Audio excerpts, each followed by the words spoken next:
apa itu jodoh? Ada yang mau coba langsung jawab menurut Anda secara pribadi? Kalau enggak saya ada beberapa nama, mau jawab? Oke ya, nggak ada yang mau jawab ya, apa itu jodoh? Tapi saya ada kumpulkan kemarin survei singkat di dalam grup-grup pemuda yang bukan grup utama gitu ya, grup olahraga, grup ini dan itu. Ada yang menjawab begini, menurut ChatGPT, ya aman ya. Menurut ChatGPT, jodoh adalah pasangan hidup yang dianggap sudah ditakdirkan untuk seseorang. Perhatikan ya, cocok secara emosional, mental, dan spiritual. Di dalam budaya dan agama, jodoh juga sering dilihat sebagai takdir, namun tetap perlu diupayakan lewat usaha dan doa. Setuju? Ya, lumayan ya, masuk akal. Ini satu hal yang baik, ChatGPT got some quality gitu ya. Oke, ada lagi yang jawab. Orang yang lain, saya tidak bisa sebut namanya untuk keamanan begitu ya. Dia mengatakan jodoh itu pilihan. Jodoh itu adalah laki-laki yang berelasi memilih untuk bersama cewek yang dia pilih dan juga sebaliknya. Ada lagi yang mengatakan bahwa jodoh sebagai takdir itu kasihan karena kalau jodoh itu takdir, bagaimana dengan mereka yang tidak ditakdirkan menikah? Anda setuju atau tidak dengan jawaban ini? Tapi ini mostly menggambarkan Anda semua gitu ya. Dari 25 pemuda yang disurvei, 20 yang menjawab kira-kira ya ternyata pemuda kita dari 20 yang menjawab 13 atau 14 kalau saya tidak salah ingat, itu tidak percaya ada jodoh. Pemuda kita ini tidak percaya ada jodoh. Jadi kalau biasanya kita mau mengkoreksi sesuatu, ternyata pemuda kita sudah cukup baik mengerti jodoh. Tapi kalau Anda lihat di dalam slide, ya memang sih jodoh nggak percaya, tapi pertanyaan-pertanyaan itu rata-rata tentang perceraian. Jadi meskipun kita setuju tidak ada jodoh, kita semua takut dan kita semua yakin kita bisa salah. Salah apa? Salah nikah, salah pilih, salah nikah, dan kemudian banyak yang bercerai. And it's scary ya. Karena angka perceraian hari ini itu banyak sekali. Kristen nggak Kristen.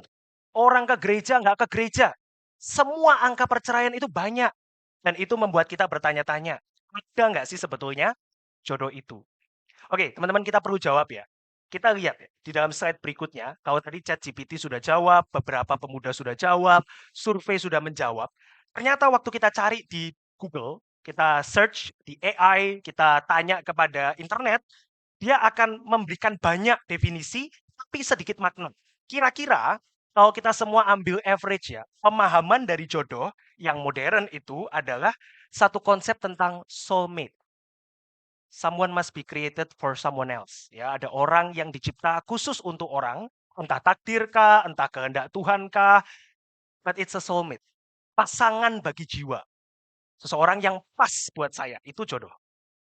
Kalau bahasa orang Kristen di STT, which is joke-nya anak STT itu agak-agak nggak lucu sih, tapi buat kita lucu gitu ya.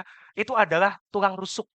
Kita mencari tulang rusuk kita mencari orang yang dicipta pas buat memperlengkapi saya. Jadi saya must be missing something, saya masih kehilangan sesuatu dan mesti ditutup dari orang lain. Nah itu jodoh. Gitu. Dunia bilang soulmate, kita bilang tulang rusuk ya, not for real gitu ya. Tapi kita mengatakan ini adalah jodoh. Saudara. Banyak definisi, sedikit makna. Tapi kita semua kan berarti cukup diwakili ya, tidak setuju akan adanya jodoh. Setuju? Ada yang mau saya tetap percaya ada gitu? Ya, mungkin nggak ada gitu ya, tapi lihat nanti di Slido biasanya liar gitu ya. Kita nggak setuju, tapi ada dunia punya makna seperti ini. Tapi kita punya pertanyaan lebih lanjut. Oke, dunia punya urusan, let it be, ya urusan dunia. Sekarang pertanyaannya adalah, ada nggak sih konsep seperti ini, someone created for someone else, di dalam Alkitab? Seseorang yang dicipta khusus untuk aku, saya, khusus untuk kamu, khusus untuk Anda yang sedang mencari jodoh, atau yang sudah lelah mencari jodoh, atau yang sudah sering terluka dan lain sebagainya. Ada nggak sih seseorang yang dicipta khusus untuk aku seorang di dalam Alkitab? Kalian keinget siapa ya kira-kira ya? Kalau pertanyaan seperti ini terus ditanyakan kepada Anda, Jamie, siapa yang di dalam Alkitab menggambarkan seorang yang dicipta khusus untuk orang itu? Hawa kan ya? Next slide. Ini adalah satu contoh yang pertama akan kita pikirkan tentang jodoh. By the way ya, waktu Anda baca Kejadian pasal 2 ayat 18 dan menemukan istilah a suitable helper, penolong yang sepadan. Kalian mikir apa sih? Kalian mikir apa? Ini nanti di slide ada pertanyaan tentang ini ya. Apa sih maksudnya itu sepadan? Meskipun ada yang salah kutip jadi setara gitu ya. Tapi apa sih artinya sepadan itu? Apa artinya penolong yang sepadan? Kalau kita pikir kata helper itu kan kaitannya seringkali dengan sesuatu yang inferior, yang kemudian tujuannya adalah bantu saya, jadi pesuruh saya, cuci piring, ya, sapu, ngepel, cuci baju, dan whatever gitu ya, itu helper. Tapi kalau kalian baca Kejadian pasal 2 ayat 18, sebelum ada mesin cuci, sebelum ada cucian menumpuk, apa sih arti dari kata helper? Ada yang mau coba jawab nggak? Kira-kira, as simple reading dari Kejadian pasal 2 ayat 18. Ada yang mau coba? Memang sih nanti kita mau call for help gitu ya dari para hamba Tuhan yang di belakang sana mengawasi teologi saya gitu. Tapi sebelum itu ya, coba apa sih penolong yang sepadan? Anyone please? Siapa saja? Kira-kira orang Israel di padang gurun, pembacanya Musa, baca Kejadian 2 ayat 18, Adam dibikin tidur, diambil rusuknya, Tuhan bikin Hawa, mereka mikir apa? Hah? Coba ya, munculkan lagi tadi slide-nya. Kira-kira ya, a very simple reading dari Kejadian pasal 2 ayat 18 adalah Adam itu gimana caranya bisa beranak cucu, bertambah banyak, memenuhi bumi, mengerjakan taman, kalau dia tidak menemukan manusia lain. Simple loh. Anda lihat itu ya, binatang-binatang di sekitar Adam. Adam must have checked all the animals karena dia yang menamai hewan-hewan itu. Dan dia tidak menemukan yang bisa tolong dia untuk mengerjakan perintah Tuhan. Beranak cucu, bertambah banyak, memenuhi bumi, mengusahakan taman. Semua bisa tahu bahwa bukti daripada penolong adalah dia harus butuh seseorang yang bisa menolong dia untuk procreation. Dan gak mungkin ketek, gak mungkin monyet. There must be another human. Jadi ya, istilah penolong yang sepadan itu, simple readingnya adalah manusia lain. Setuju nggak? Simple ya. Jadi kalau Anda mau cari penolong yang sepadan, simple reading kan berarti manusia lain gitu ya. Tapi kalau kita masukkan theological insight kita ke dalam Kejadian pasal 2 ayat 18, berarti bukan cuma sekarang procreation atau cuma sekarang cari teman, tapi sekarang adalah siapa yang bisa menolong saya untuk mengerjakan kehendak Tuhan di dalam hidup saya. Adam diberikan kehendak Tuhan, beranak cucu, bertambah banyak, memenuhi bumi, mengusahakan taman. Dia butuh manusia lain. Ya pada saat itu Hawa. Ya sudah pasti jodohnya Adam gitu ya. Cuman satu, nggak mungkin monyet, nggak mungkin harimau. Penolong yang sepadan. Sekarang kita punya konsep yang lebih luas dengan theological insight kita. Siapa yang akan menolong kita itu mengerjakan kehendak Tuhan? Ini Adam dan Hawa. By the way ya, kalau kita lihat Adam dan Hawa saja, setuju nggak ada jodoh? Ya sudah pasti made for you, ya jodoh dong. Nggak mungkin Adam dibawain ya sama tuannya ini ya, Hawa ya. Terus Adam melihat dari atas sama bawah, simpan sebelah lebih lebih lebih cantik gitu. Nggak mungkin ya. Ya sudah pasti ini yang dibawa di depan matamu, Adam ya. Cuman satu oleh Tuhan dibawa kepada Adam, ya sudah pasti itu jodoh. Setuju ya? Dari Adam dan Hawa? Atau masih kurang setuju? Someone made for you kan? Sudah pasti hanya untuk kamu, nggak mungkin untuk yang lain. Adam dan Hawa. Tapi Zure, waktu kita lihat other marriage di dalam Alkitab, kita itu tidak menemukan contoh-contoh yang mengkonfirmasi pemikiran kita tentang jodoh tadi. Oke, kita tunggu sebentar ya. Silakan masuk. By the way, ini bukan ruangan pemuda biasa ya. Kita ruangan sedang dibangun di atasnya sehingga debu banyak. Jadi kita hari ini pakai ruangan persekutuan doa. Silakan. Nah, jadi kalau pemuda yang tidak pernah ikut persekutuan doa, rasakanlah ruangan persekutuan doa. Ya, seperti ini, serame ini gitu ya, dikurangin 50. Anyway, kita lanjut ya. Adam dan Hawa meant for each other. Tapi waktu kita lihat other marriage di dalam Alkitab, ternyata tidak semua memberikan kesan yang sama. Coba next slide. Ayub dan Nyonya Ayub. Jodoh nggak ini? Anyone? Quick guess. Jodoh nggak mereka kira-kira? Ya lumayan lah ya. Ayub itu hartanya habis, anaknya mati, istrinya tetap setia loh. Berarti dia adalah pendamping yang benar-benar mengasihi Ayub. Jodoh ya? Oke, next slide. Abraham dan Sarah, Ishak dan Ribka. Kira-kira jodoh nggak ini? Nowhere near perfect marriage sih. Abraham itu dikasih gundiknya dari Mesir, gundik Sarah dari Mesir juga mau begitu ya. Kemudian Ishak itu dia dijodohkan. Tapi kita bisa bilang ya kalau kita lihat pasangan-pasangan ini ya masih lumayan made for each other, betul ya? Abraham, Sarah, ini bapak dan ibu dari orang beriman. Ishak adalah anak yang meneruskan perjanjian. Ribka adalah seorang yang digambarkan persis seperti Sarah, mengulang papa mamanya.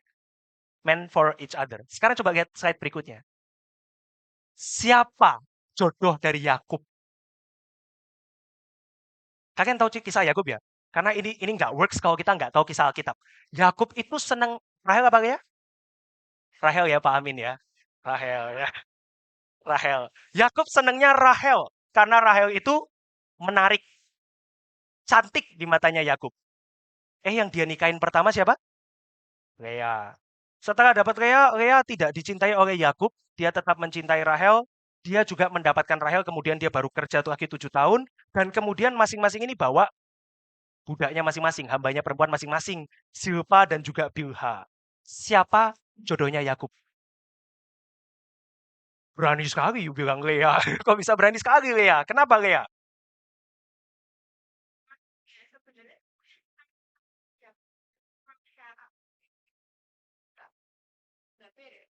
Oh gitu ya.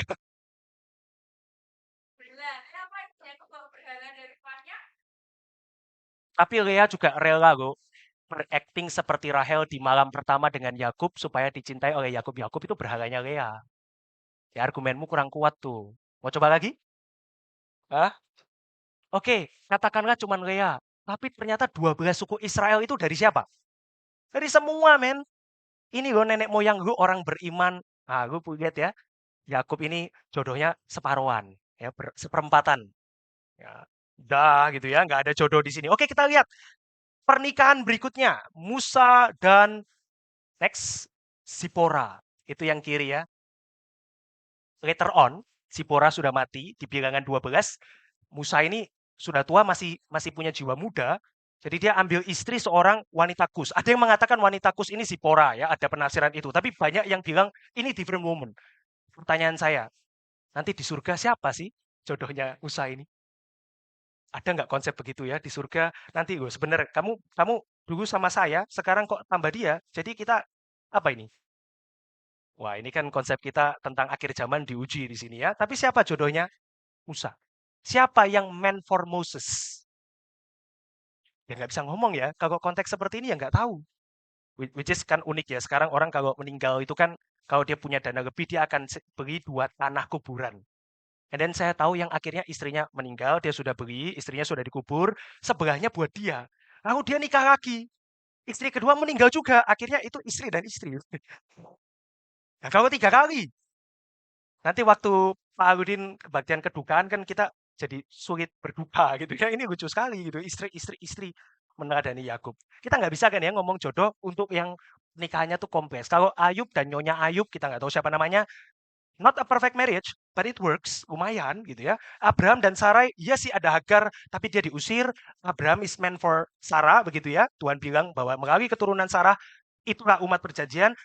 Dan Ribka bukan juga orang tua yang sempurna, tapi lumayan. Tapi kalau Yakub, kemudian yang menikah beberapa kali, ya mulai ada issues di dalam konsep kita mengenai jodoh. Sekarang next slide.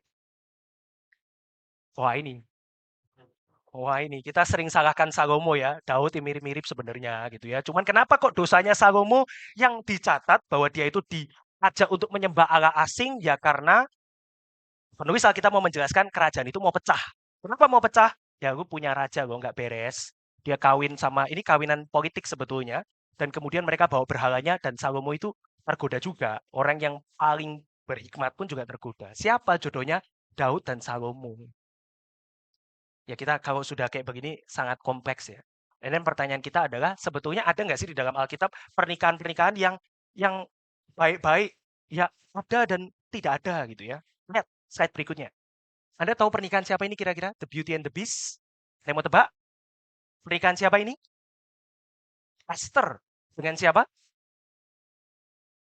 Raja Neiku gitu ya. Si Weros ya. Ini adalah The Beauty and the Beast. Esther itu adalah gambarannya ya. Kalau Anda perempuan Kristen, lalu nggak terlalu Kristen-Kristen amat, terus menikah dengan seorang penyembah berhala yang jahat, dan kemudian Anda menyembunyikan imanmu sedemikian rupa demi mendapatkan cinta raja yang jahat itu. Nah, itu Esther. Puarah loh nikah seperti ini. Memang sih kita bilang nanti dia dipakai pernikahannya untuk menjadi berkat bagi orang Yahudi, keselamatan buat orang Yahudi di seluruh kekaisaran Persia. Iya, iya, iya, iya. Betul. Tapi Esther ini bukan model pernikahan yang baik. Ya, kita sepakat ya, the beauty and the beast. Ahasiweros itu orang yang luar biasa jahat. Esther itu menutup imannya demi dia itu dicintai oleh seorang pagan king. Itu Esther. Ada nggak pernikahan yang bagus? Ada. Ya, slide berikutnya. Ini satu ilustrasi. Kira-kira siapa wanita yang sedang memungut bungir-bungir yang jatuh itu? Ruth ya. Ruth dan Boaz. Tahu nggak? Ruth itu cuman bisa ada di sana kalau dia punya suami mati. Pertama. Ruth cuman bisa ada di sana kalau mertuanya juga mati, iparnya juga mati. Lalu kemudian dia memilih untuk ikut dengan mertuanya yaitu Naomi dan yang perempuan dan kemudian ke Bethlehem dan kemudian dia kerja dan kemudian dia ketemu seorang seperti Boas yang sebetulnya jauh lebih tua dari Ruth. Jauh banget itu umurnya itu. Kalau Anda menikah dengan seorang yang jauh lebih tua dari Anda seperti Ruth itu kira-kira kayak beda mungkin 25 tahun, 30 tahun. Leonardo DiCaprio dan pacarnya yang umur 22 itu gitu. Ya, it's a good marriage sih. Tapi yang mana nih? Kalau dia nggak nikah dulu sama yang pertama dan mati, dia nggak bisa kemudian ke Bethlehem. Which is Anda pasti lupa kan siapa nama suami dari Ruth? Ya ada yang ya guru sekolah minggu sih beda ya. Guru sekolah minggu beda. Saudara lihat ya, ini adalah pernikahan-pernikahan. Conclusion-nya apa? Kesimpulannya apa? Kita lihat. Kita akan coba cepat ya. Kesimpulan pertama. Some marriage ya seem to confirm the idea of a soulmate. Ruth dan Boaz itu waduh keren. Some marriage seperti Yakub punya pernikahan definitely sangat bukan menggambarkan pernikahan yang baik. Setuju ya, conclusion seperti ini ya. Waktu Anda lihat di dalam Alkitab, mungkin ada pernikahan yang sepertinya baik sekali. Yusuf dan Maria, baik sekali itu pernikahan itu. Tapi some marriage itu buruk sekali. Setuju ya? Conclusion yang kedua, slide berikutnya. Ya mungkin memang it's not a good idea sih untuk melakukan hal semacam ini. Kalau Anda melihat pernikahan-pernikahan di dalam Alkitab dan merasa bisa mendapatkan satu model untuk saya ikuti, it's not a good idea. Karena pernikahan-pernikahan itu yang di dalam Alkitab ya, tidak pernah menjadi satu patokan untuk kita itu compare our life atau our relationship dengan mereka, saudara sekalian. Dan tema daripada pemuda kita, mengetahui kehendak Allah bagiku, itu tema besarnya adalah avoid this sort of thing. Divinasi, yaitu berusaha menembus pikiran Allah untuk mendapatkan the hidden will of God.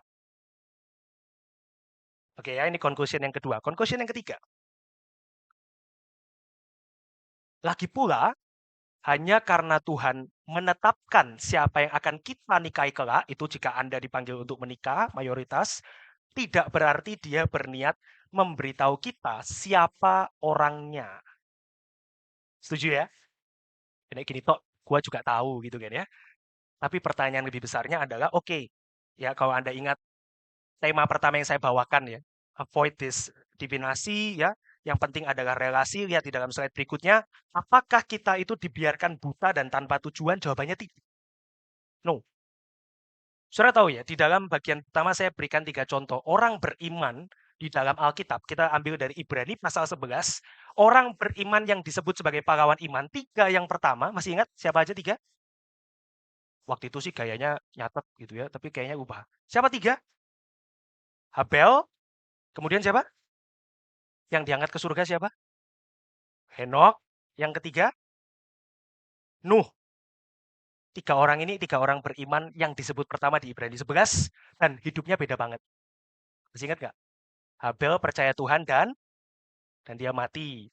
Henok percaya Tuhan dan tidak mati. Nuh percaya Tuhan dan semuanya mati.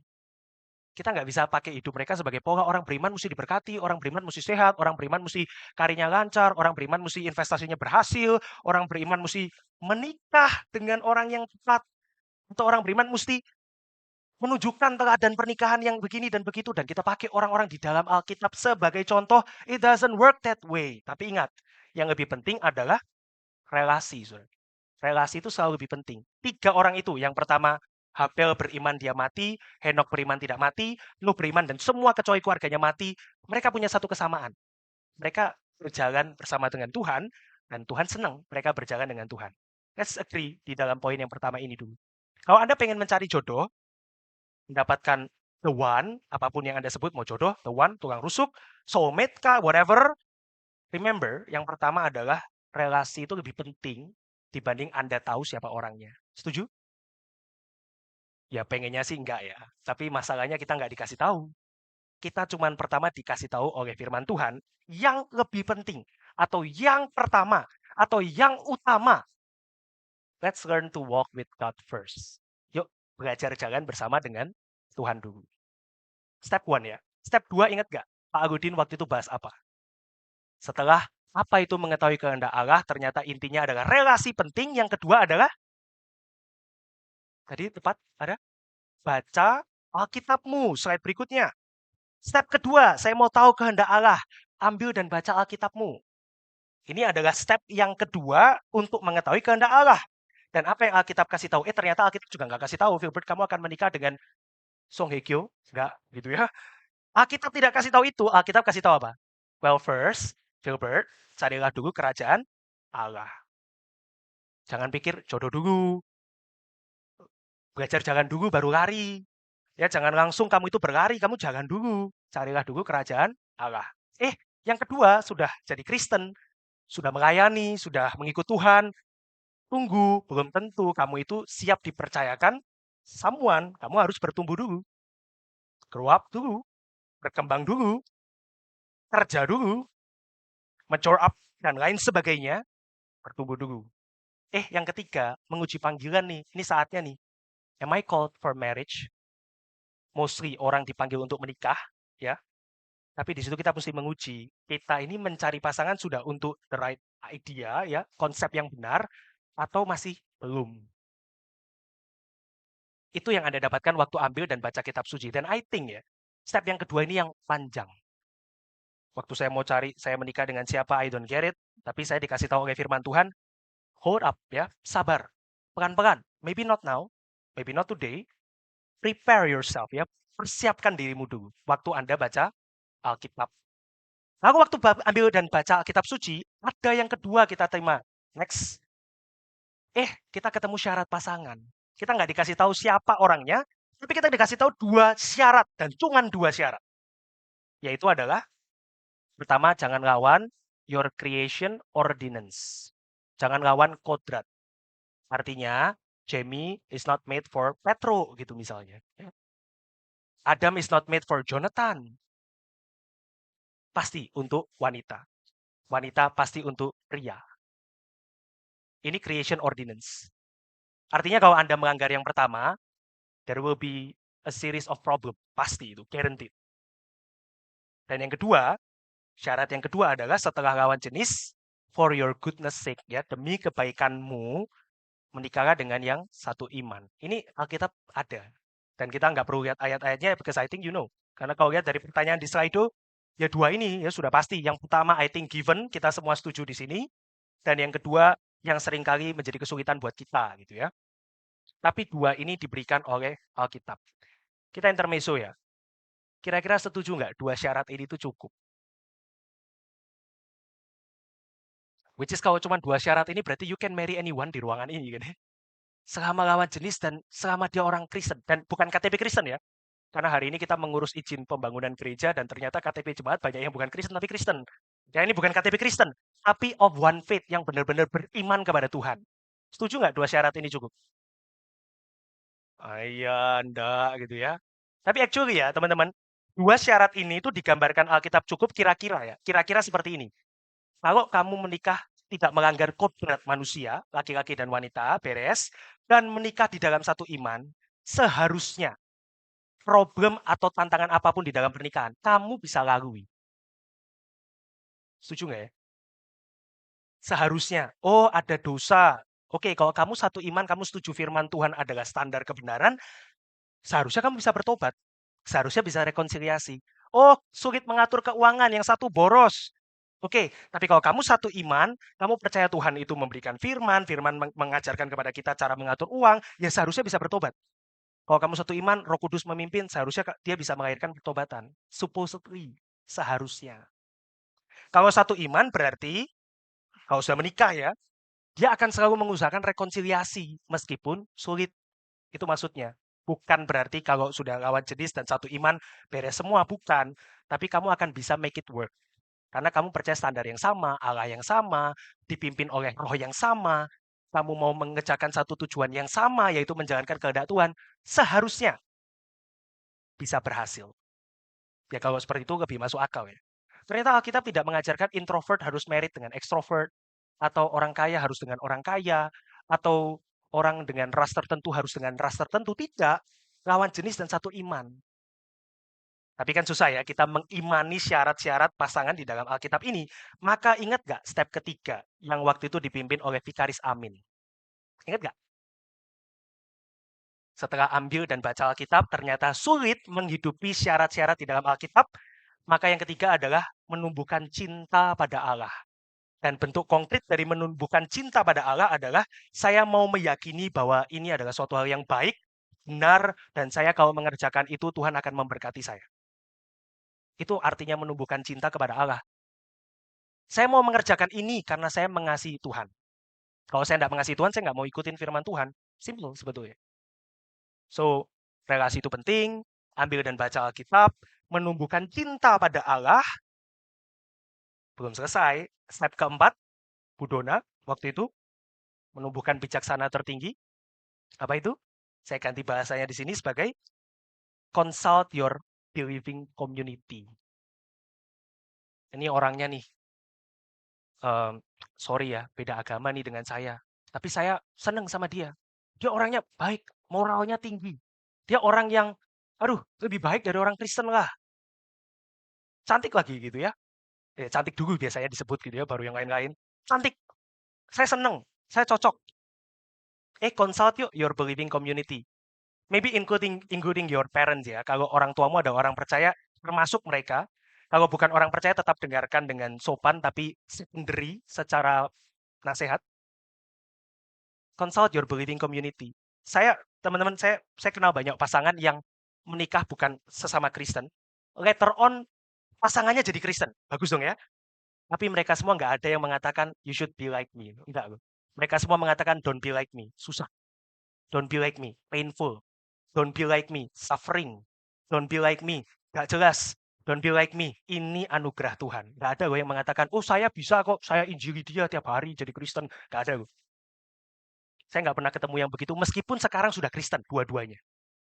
Kenapa? Karena meskipun komunitas kita itu tidak sempurna, Tuhan juga pimpin mereka. God leads them too.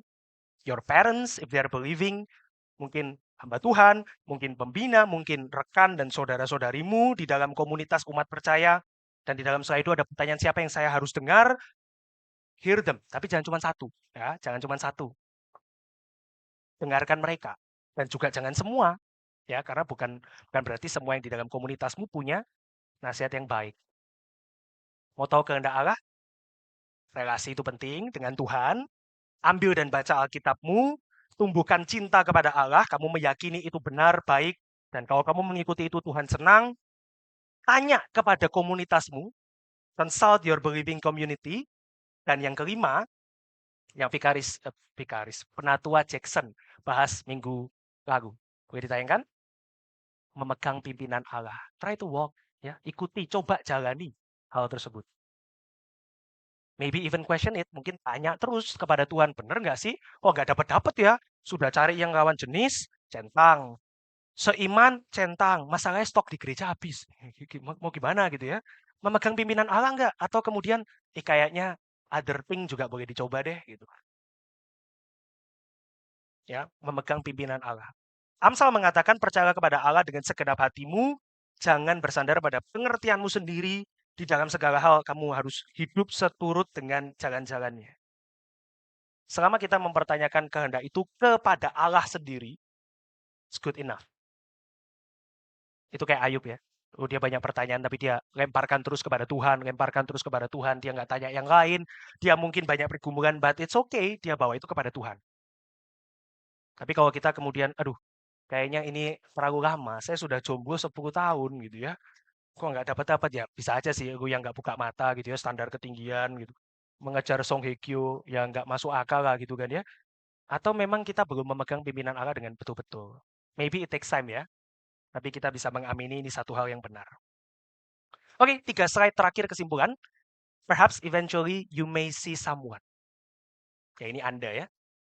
Open up dong gitu, yang perempuan gitu jangan balik sih mungkin kalau di sini gitu ya. Yang cowok coba dong manly sedikit gitu ya. Perjuangkan saya, give it a try gitu ya. Kasih kesempatan. Perhaps eventually you may see someone. Perhaps ya. Karena belum tentu. Karena belum tentu. Tapi mungkin kamu akan ketemu dengan seseorang. Bukalah, cobalah begitu ya. Slide berikutnya.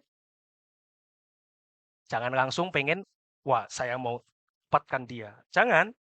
Coba kenali dulu, genuinely dulu dong. Jangan langsung belet gitu ya. Try to know them genuinely. Maybe build a relationship. Mungkin bangun relasi. Dan kalau Anda berakhir seperti yang kanan bawah, kecewa, ya, putus cinta, ya repeat all the steps again. Coba baca lagi Alkitab gitu. Jangan-jangan gue yang mimpinya ketinggian gitu misalnya.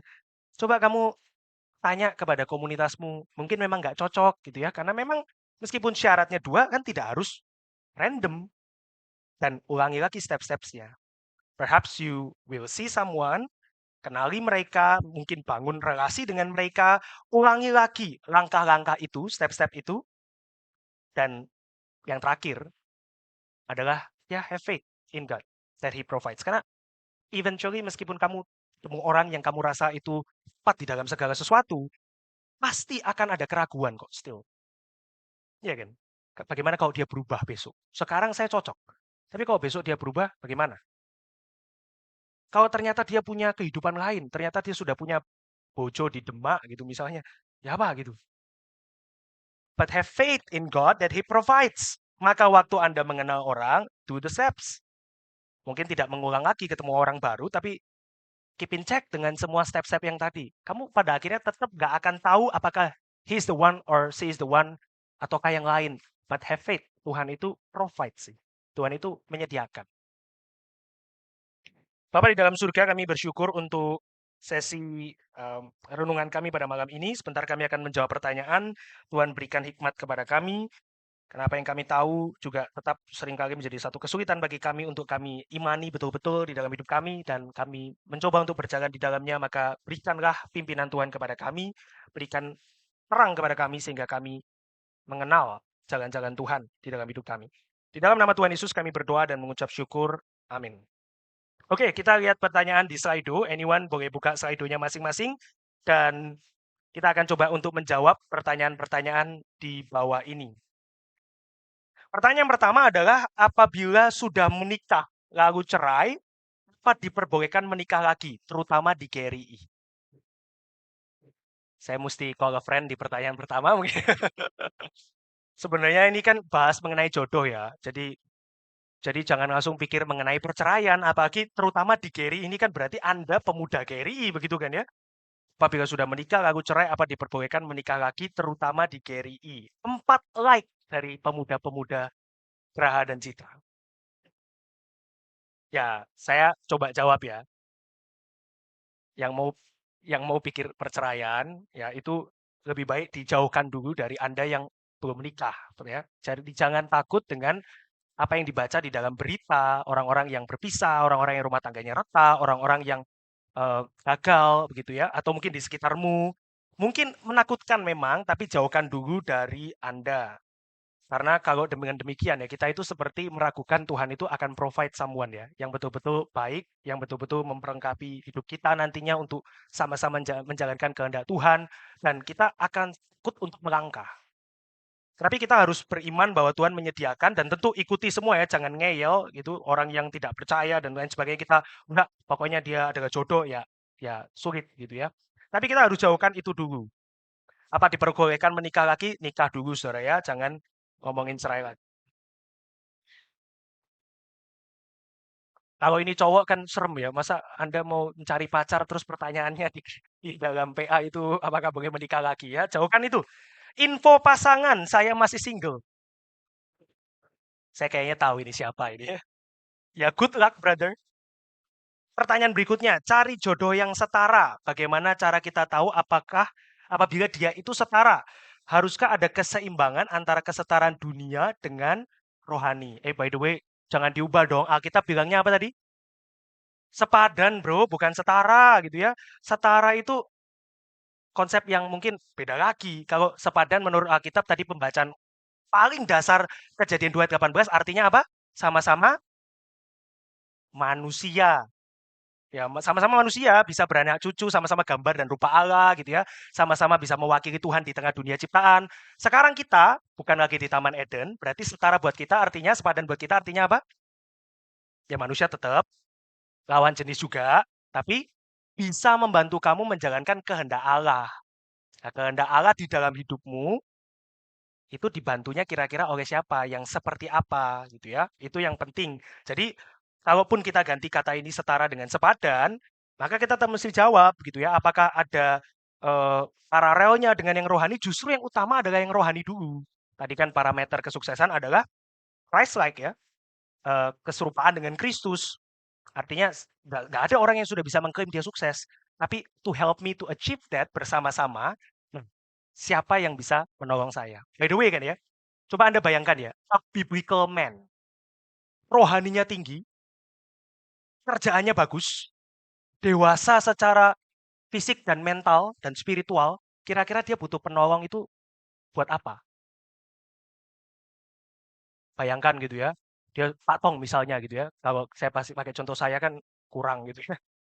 Pak Tong deh, khotbah bagus, mapan, dewasa, bijaksana, bisa segala sesuatu, main musik, bangun gereja, bangun aula musik, bisa semua. Dia butuh penolong untuk apa ya? Anyone want to guess? Ada yang mau coba tebak? Kira-kira butuh penolong itu untuk apa?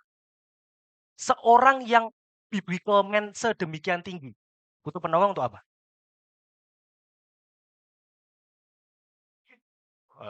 Ya itu jawaban aman gitu ya, textbook. Ada yang mau coba lebih spesifik? Ini nggak ada di dalam Alkitab sih, butuh penolongnya seperti apa, tapi I think ya, pria-pria biblical yang luar biasa itu, they need a woman, a wife, to remind them they are not God. Mereka bukan Allah. Dan para wanita, yang juga tentu wanita yang dewasa berarti dia bisa mengatur semua urusannya dengan baik juga, bisa kerja, bisa urus rumah, rapi, bahkan mungkin lebih rapi dari yang cowok-cowok gitu ya, cowok-cowok spray ganti berapa kali sebulan. Ya gitu ya kira-kira ya. Biblical woman tuh juga nggak butuh pemimpin kan? Kenapa dia butuh pemimpin? To remind her that she is not God. Ya, that's how it is. Oke. Nah, pertanyaan berikutnya, apa boleh pacaran berbeda agama? Seharusnya tidak ya, udah jawab sendiri. Bagaimana kalau orang tersebut nekat dan maksa sebagai keluarga atau teman, apa yang harus dilakukan? Bawahnya juga lebih mantep. Turun lagi. Apakah pemuda reform boleh nekat pacaran berbeda agama? Ini jangan-jangan yang pertama membicarakan orang yang kedua gitu ya. Apakah pemuda reform boleh nekat pacaran beda agama dan pasangan tidak ke gereja? Eh, Bagaimana saudara? Nggak ada orang dipanggil untuk menikah dengan yang tidak seiman. Itu kita pakai contoh-contoh di Alkitab yang nggak pas untuk jadi patokan buat hidup kita. It's never the will of God untuk kita menikah dengan orang yang tidak percaya. Jangan pakai contoh, oh Hosea nikah dengan Gomer, Gomer pelacur loh, pelacur yang menyembah juga berhala. Anda bukan Hosea, Anda bukan nabi, jelas gitu ya. Gak ada yang bertobat dari kisah hidupmu menikah dengan orang yang nggak percaya, itu nggak ada. Nggak ada. Jadi itu never the will of God untuk kita menikah. Cara kita menggambarkan ini sebetulnya adalah seperti mengatakan begini, for your goodness sake ya, demi kebaikan hidupmu sendiri, jangan menikah dengan yang tidak seiman. Ya, maka tadi saya mengatakan orang-orang yang pernah menikah dengan yang tidak seiman, meskipun nantinya mereka menjadi Kristen pun, mereka tidak akan pernah mengatakan, saya aja bisa, masa kamu nggak bisa? Nggak akan pernah. Mereka tahu the pain and the suffering. Kalaupun kemudian Tuhan memberikan anugerah dan seterusnya, itu hal lain. Kita nggak mau dipakai di dalam cara yang negatif gitu ya. Dan jangan pernah coba-coba. Jadi saudara, jangan tanya pertanyaan seperti ini lagi, karena pasti tidak. Kalau Anda nekat, good luck ya, semoga berhasil. Tapi yang jelas tidak diberkati Pendeta Agudin gitu ya, kira-kira. Oke, apakah salah bila mencari jodoh di aplikasi dating apps? Gary Graham pernah bikin konten ini loh dulu? Yaitu jawabannya tidak, tapi lebih baik jangan diandalkan. Jadi mungkin works for some people, ya ada yang ketemu tentu tentu tetap ini ya, yang seiman, lawan jenis, etc. Tapi jangan diandalkan. Artinya don't count on it. Ya, itu bukan jadi yang utama yang kita tuh harus, pasti ini dapat nih kalau sudah ada dating app, kita berpikir kita ketemu dengan orang yang lebih banyak, berarti pasti ada jalan keluar, belum tentu. Ya, jangan diandalkan, bukan berarti itu dosa atau lain sebagainya.